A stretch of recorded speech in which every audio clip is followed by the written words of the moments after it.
An aged dwarf shares this strange floating platform with you. His face is creased by so many wrinkles that his features lie buried amid shadowy pockets of skin. Still, the dwarf's well-practiced habits have left telltale tracks of a welcoming rictus across his visage. You can see his smile coming before it blooms, reshaping the dwarf's face from a hanging sack of flesh into something resembling an oddly carved, merry gourd, replete with unhealthy bumps and discolored splotches.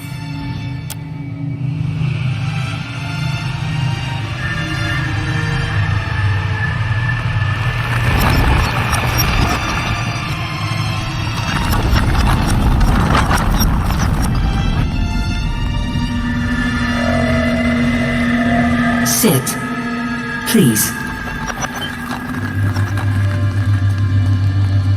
Thank you for joining us, Watcher of Cadnua.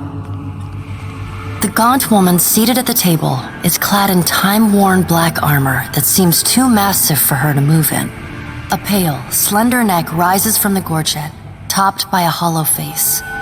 The milky skin stretched across it is delicate and translucent, like parchment that has been scraped clean too many times. She is preoccupied with the arrangement of cards on the table between you. With each movement, her armor squeaks and groans as though bearing an incredible weight. She places a final card, gives a nod of satisfaction, and raises her eyes to meet yours. Your brush with the divine has drained you of your powers, fractured your memories. Look upon these cards. They represent the courses of your life. You alone know best how they flowed. Arrange them to fit what you remember. Does everything appear to be in order? Good. Welcome to the Beyond. I am Berath. One half, anyway. She points a finger in the direction of the dwarf who led you here. Though the movement is slight, her gauntlet squeaks like a rusty hinge. The dwarf's rictus returns as he nods in the woman's direction. Tell me, do you remember when we last met? You came to that tower seeking our aid. You prayed for help in reaching Theos, beyond the Court of Penitence, but would not pledge yourself to me. Still, a pledge unmade stands fairer in this court than a pledge broken. She places a card in the middle of the arrangement. A bell tower with no bell. Her fingertips slowly drag away from the card, faintly creaking as they retreat across the table. You had need of the gods once before. Now it seems we have need of you. The being that occupied Otnua's statue beneath your castle was the dead god, Aothus. Of this we are certain. What we do not know is what his intentions are. Though Aothus stole a large fragment of your soul, you were strong enough to survive the onslaught and enter the in-between. You and he are still connected. He has chosen a body made of living Audra, perfused with the power of thousands of souls, including yours. It should be little difficulty for an experienced watcher to find him. Taking a physical form in Aora is fraught with peril. Most mortal minds and bodies are incapable of containing divine power. It can lead to problems, as Aothus learned not long ago. Her armored hand gingerly places a card sideways on the table. It features a man with a burst of light instead of a head. Good. Before you return to Aora as my herald, you must remember who you were, the last whisper of life in death. For a moment, the sockets of her eyes darken, leaving the pits of a death's head gazing out at you. When you can picture your own face, the Beyond will lead you back to your own kind, to the world of mortals.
Let me show you what I can do.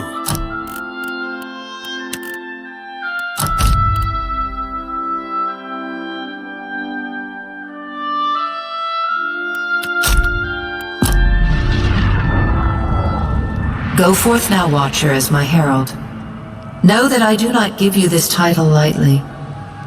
When the time comes, you will have the power to reveal the souls that cling to you, to open the gateway from the in-between to the waking world. Find Aethys. Learn his plans. When I have cause to talk to you, I will summon you.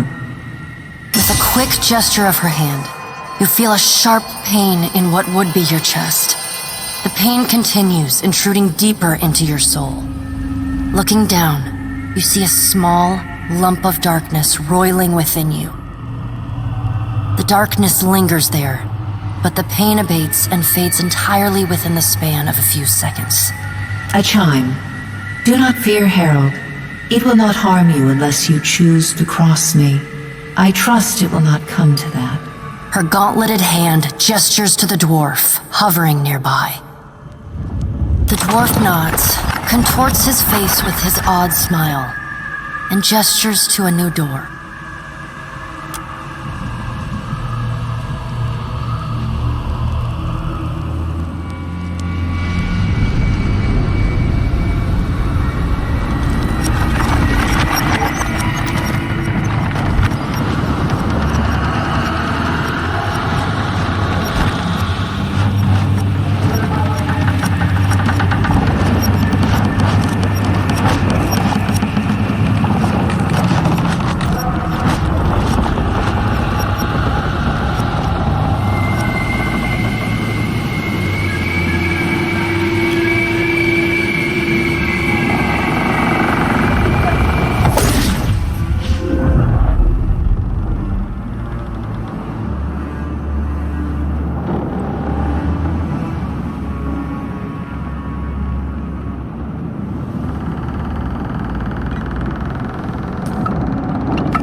The return to your body feels like waking after a fitful drunken sleep. The rocking of the ship sends pain jolting through your limbs. Crashing waves hammer inside your skull. Adair watches over your body with a glazed look, taking long, even tokes from his pipe. At the first movement of your chest, he starts. His gasp, mid-puff, sends him coughing and straining for breath.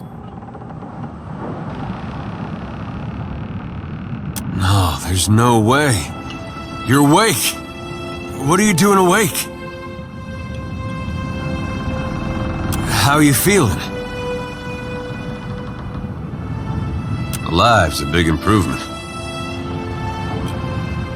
I hate to cast a pall over your recovery, but I'm afraid I have some bad news for you. The voice echoes from inside the bust. The remains of the steward of Cad Nua. Cad Nua has been destroyed. Aethys possessed the statue of Maros Nua and rose from the ground, consuming the souls of all nearby.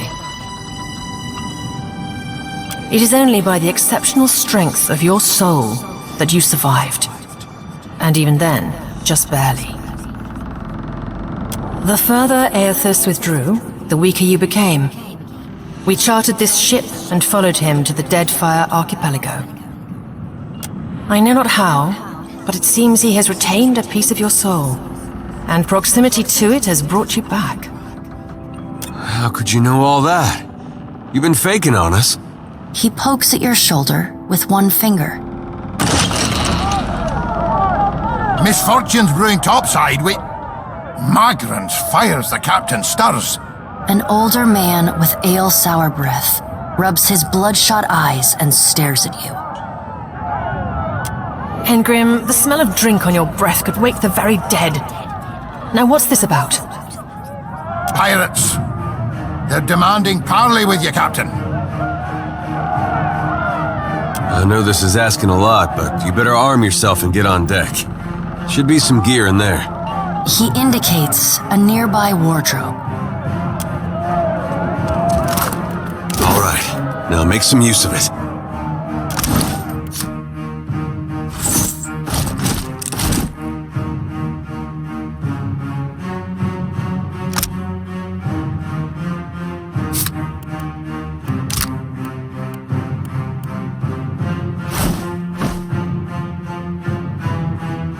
The pirates of Deadfire are notorious. I suggest you deal with them quickly.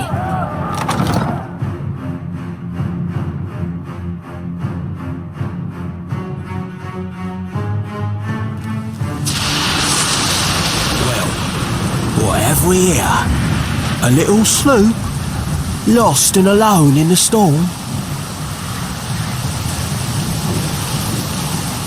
I'll be taking your ship now, if you don't mind. And especially if you do. Well, at least he asked. I am a gentleman of fortune.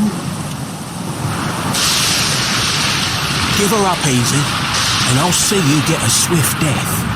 It'll be bloody and agonising, sure. But at least it'll be quick. Then he's going to wear his breeches on his head and dance for us? Did I hear that right? Aye, but the breeches are gonna be stitched from your skin. You got a smart mouth on ya. Careful. That'll get you killed faster than any blade. Listen up, mates. I'm off to spear me a bigger fish. One with sharper teeth like. I'm trusting you lot not to cock this up. Don't damage the sloop when you take it. Play with the crew if you'd like, but don't bring me any prisoners. None that are alive. You heard, Bandwidth! Off!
You've been getting a lot of sleep so far on this trip.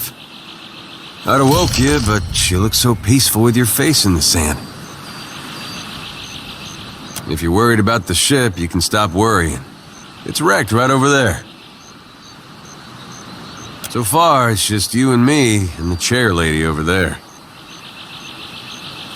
It's a relief to see you awake, my lord. I worried you were in for another long sleep. Shh. It's right behind you.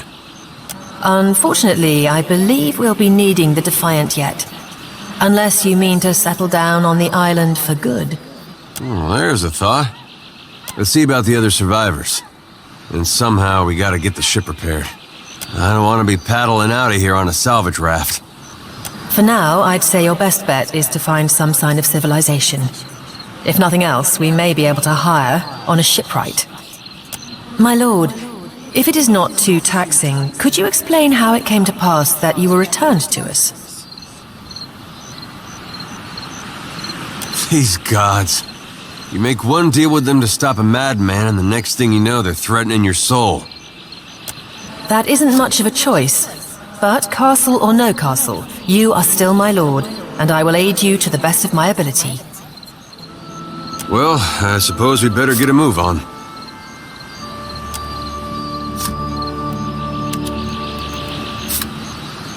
I'm right here.